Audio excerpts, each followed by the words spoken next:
Tubular Bells, Mike Oldfield. I have been known to buy a newspaper I would never normally buy just because it had a good cover disc.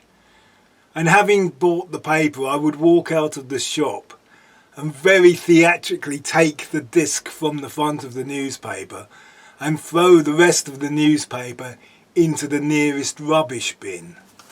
I think that is how I acquired the only copy of Tubular Bells I have ever owned, but I can't seem to find it at the moment. Tubular Bells was a groundbreaking work of art, but I don't think the original version stands up as a piece of entertainment. I can see why it was re-recorded. It is culturally important in that it became part of the sound of the Exorcist film, and because the revenue from its massive sales created the Virgin Empire. Mike Oldfield was heralded as a genius and visionary.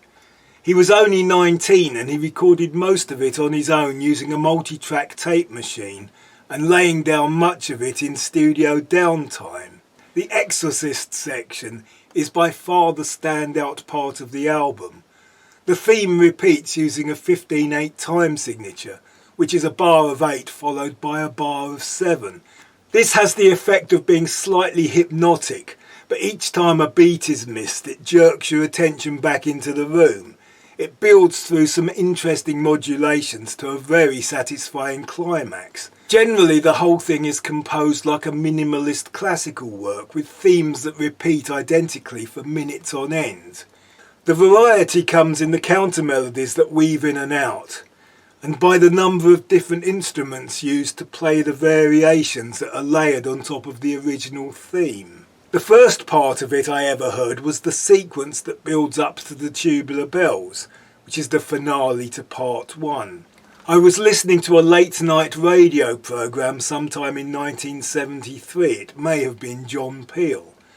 It had been announced that a new piece of music featuring Viv Stansel of the Bonzo Dog Doodah Band would be played at some point.